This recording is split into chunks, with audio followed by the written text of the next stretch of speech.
نحمده ونصلي ونسلم على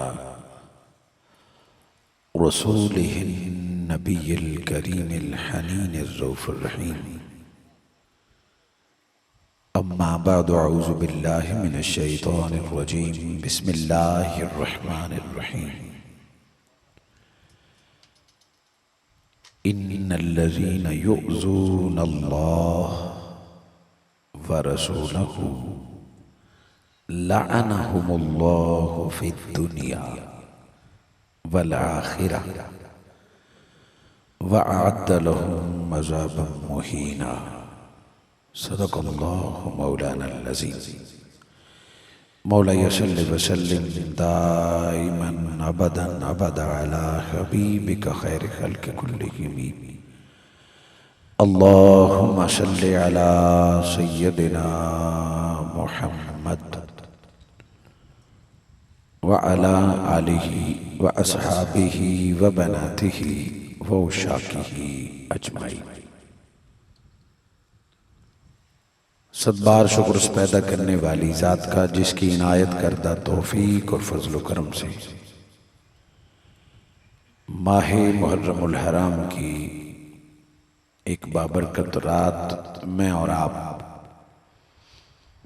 ایک بار پھر حب اہل بیت شہدائے کربلا کو خراج عقیدت پیش کرنے اور اسیران کربلا کے صبر و تحمل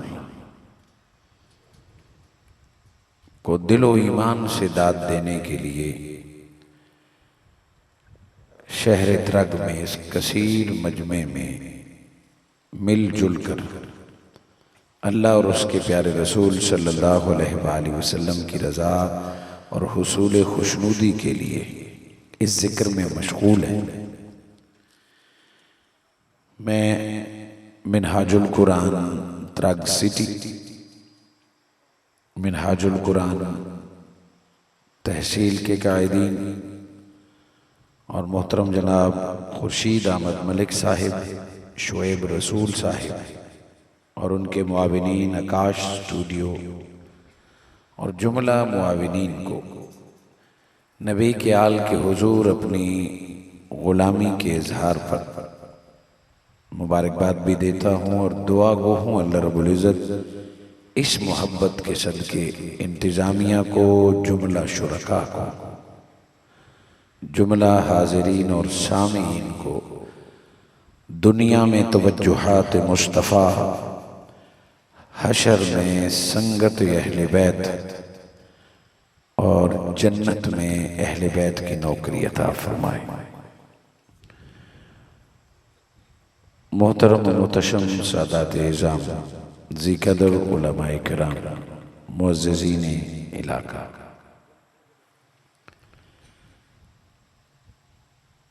صدر منہاج القرآن ڈسٹرکٹ میاں والی امیر نیازی صاحب، رہنما منہاج القرآن سینئر رہنما محترم جناب محمد منیر خان صاحب، محترم جناب سینئر رہنما منہاج القرآن ڈاکٹر حنیف صاحب، اسیران انقلاب،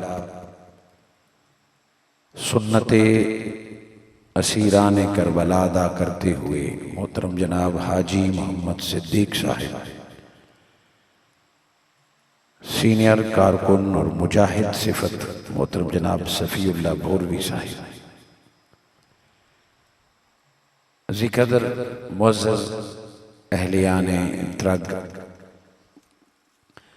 ابھی جس محبت کا اظہار آپ کی طرف سے کیا گیا محترم جناب منیر خان صاحب اور ساتھیوں کے ہاتھ سے جو دستار محبت آپ نے پیش کی ہے، یقیناً یہ آپ کی دعاؤں کی طفیل ہے، آپ کی محبتوں کی طفیل ہے.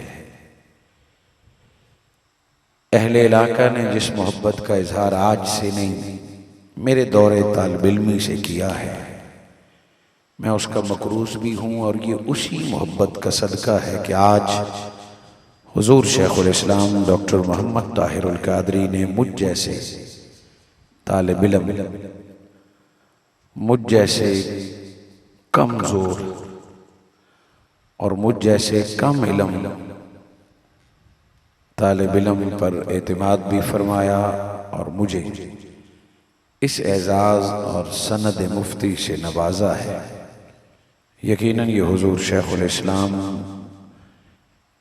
کی نگاہ، محبت اور تربیت کا اثر ہے۔ دعا گو ہوں اللہ رب العزت اس منصب اور لفظ کی مجھے لاج رکھنے کی توفیق عطا فرمائے، اور آپ کی دعائیں اسی طرح اور آپ کا تعاون اسی طرح شامل حال رہے۔ آج جو اشتہار پر موضوع لکھا ہوا ہے وہ کربلا سے مدینے تک کا سفر ہے۔ ایک نشست میں اول اقرار کر لوں کہ ایک نشست میں یہ ممکن نہیں ہے۔ اس کے لیے جو مظالم، جو تکالیف کربلا سے واپس مدینے تک آئی ہیں، اس کے لیے عمر چاہیے، کئی راتیں چاہیے۔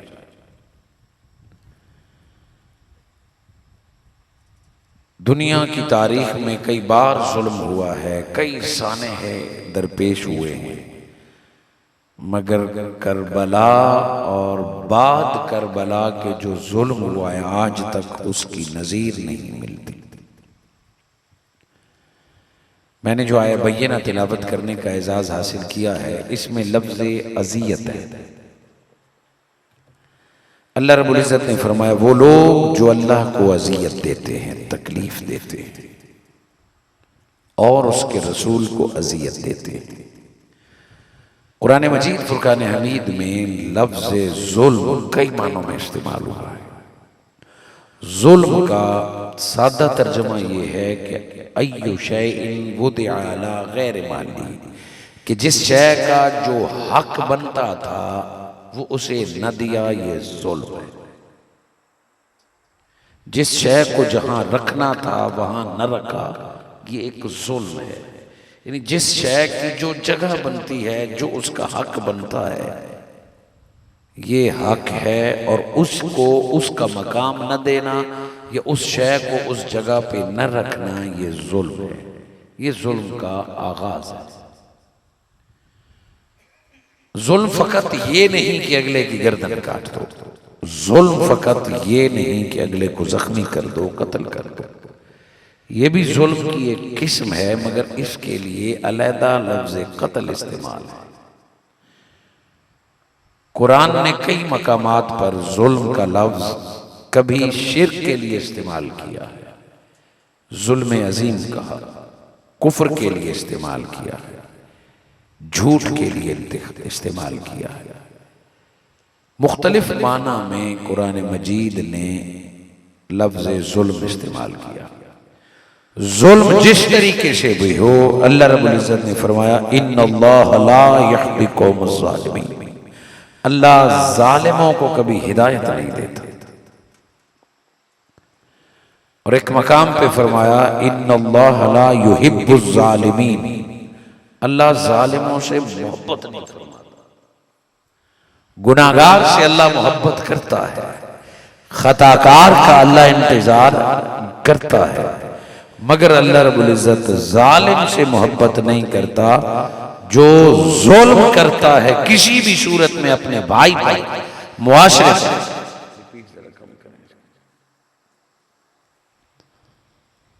ظلم چھوٹے درجے سے لے کر ظلم عظیم اور کبیر تک، دنیا میں بھی ظالم ذلیل و خوار ہوا ہے اور حشر میں بھی ہوگا۔ اللہ رب العزت ظلم کو پسند نہیں فرماتا، اللہ رب العزت ظالم سے محبت نہیں کرتا۔ اس کا معنی ہے کہ وہ مبغوض ہے، اس سے نفرت کی جائے جو دوسروں پر ظلم کرتا ہے۔ ظلم کی جتنی قسمیں ہیں، غیبت جھوٹ سے لے کر کسی کو بلا وجہ آنکھیں دکھانا، کسی پر الزام لگانا، کسی کی غیبت کرنا، کسی کی عزت تار کرنا، فقط گردن کاٹنا ظلم نہیں ہے، فقط کسی کو بے گھر کرنا ظلم نہیں ہے، کسی کے حصے کا پانی روکنا بھی ظلم ہے، کسی کے حصے کا کھانا روکنا بھی ظلم ہے، کسی کے پیٹھ پیچھے غیبت کرنا بھی ظلم ہے، کسی کے بارے میں غلط فہمیاں پھیلانا بھی ظلم ہے۔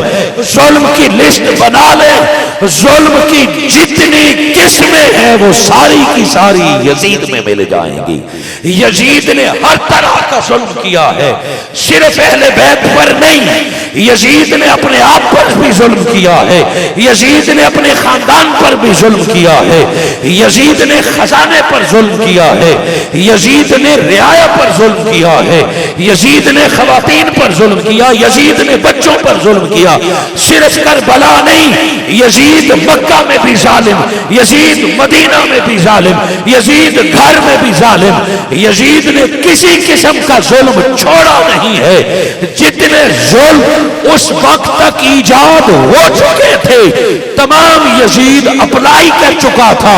ایک کربلا میں قاتل بھی یزید، ظالم بھی یزید، پانی روکنے والا بھی یزید. یزید ظلم کرتا رہا، ہر طرح کے ظلم نبی کی آل سینے پر برداشت کرتی رہی. ہر طرح کا ظلم یزید نے کیا اور ہر طرح کا صبر نبی کی آل نے عملاً دکھایا. چونکہ بات آج ہم نے بات کربلا کی کرنی ہے. شاید پچھلا خطاب آپ کو یاد ہو. حاضرین مکرم، 10 محرم الحرام کو جنگ ختم نہیں ہوئی، اصل جنگ ہی 10 محرم کو شروع ہوتی. حضرت امام حسین علیہ السلام تو شہید ہوتے ہیں، مگر صرف 10 محرم الحرام کے دن کا ظلم دیکھ لیا جائے تو وہ کبھی کوئی قلب سلیم انسان رکھنے والا بھلا نہیں پائے گا. اللہ جل مجدہ نے فرمایا جس نے اللہ کو اذیت دی، اللہ کو بھلا کون اذیت دے سکتا ہے؟ اللہ کو کیسے اذیت مل سکتی ہے؟ اللہ تو جسم سے پاک، کوئی اللہ کو چھو نہیں سکتا، کوئی اللہ کو کوئی چیز مار نہیں سکتا. آپ کو اذیت پہنچتی ہے کبھی تلوار سے، کبھی نیزے سے، کبھی کسی کے لب و لہجے سے. اتنا درد تلوار کا نہیں ہوتا جتنا درد لفظوں کا اور لب و لہجوں کا ہوتا ہے، کردار کا ہوتا ہے.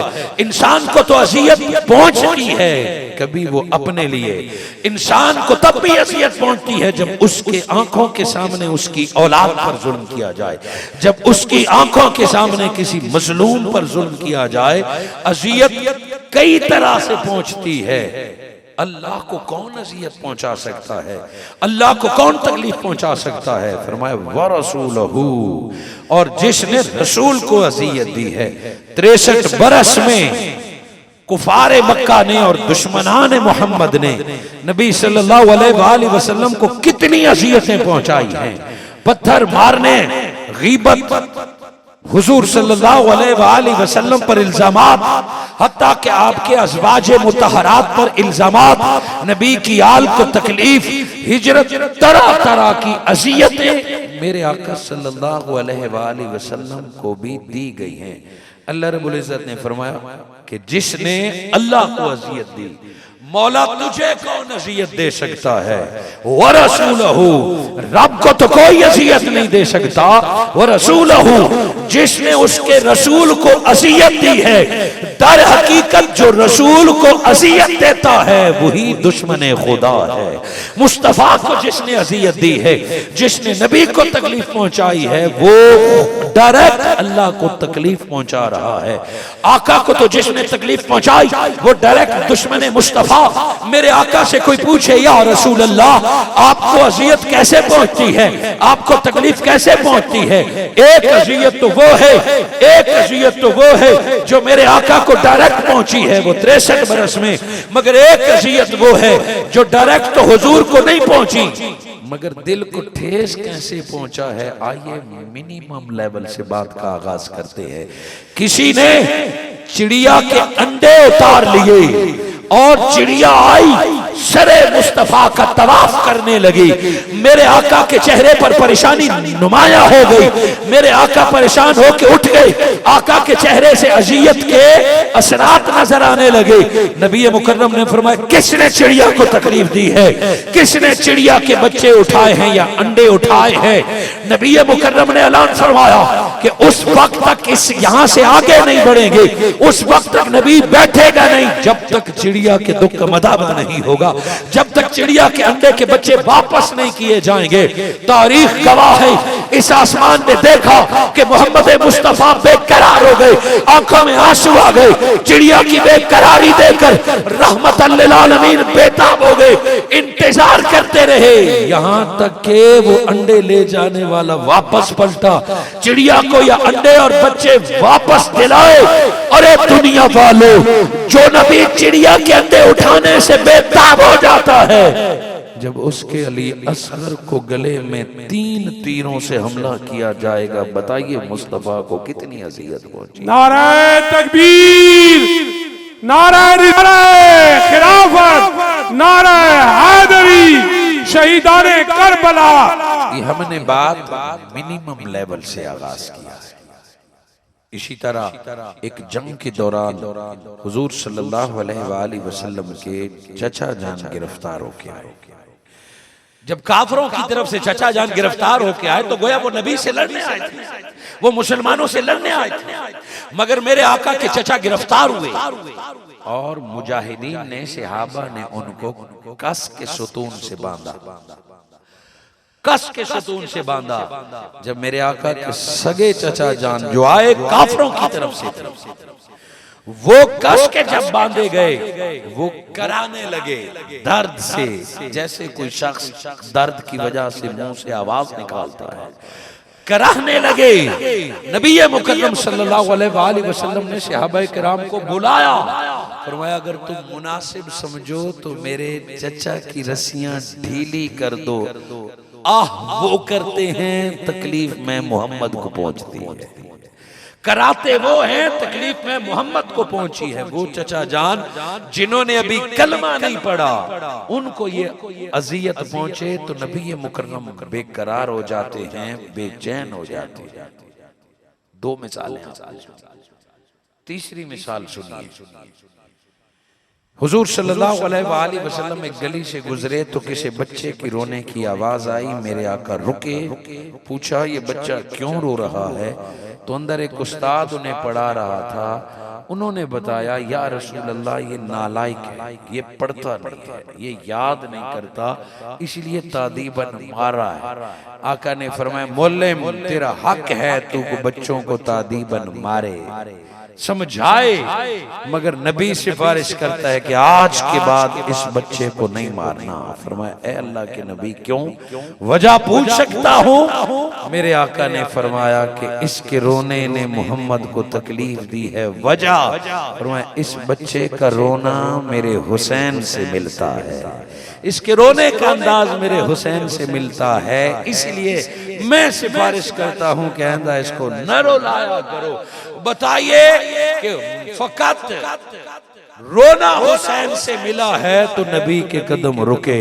یہ تو ایک استاد تھا۔ میرے آقا صلی اللہ علیہ وآلہ وسلم تشریف لائے تو حضرت امام حسین رو رہے تھے، نبی مکرم نے سینے سے لگایا، فرمایا بیٹا کیوں روتے ہو؟ فرمایا اماں نے مارا ہے۔ نبی کا لخت جگر، نبی جس کو کائنات میں سب سے زیادہ پیار فرماتے ہیں، جس کو نبی اپنی ماں کا درجہ دیتے ہیں، فاطمہ، حسین کیوں رویا ہے؟ فرمایا یا رسول اللہ تنگ کر رہا تھا،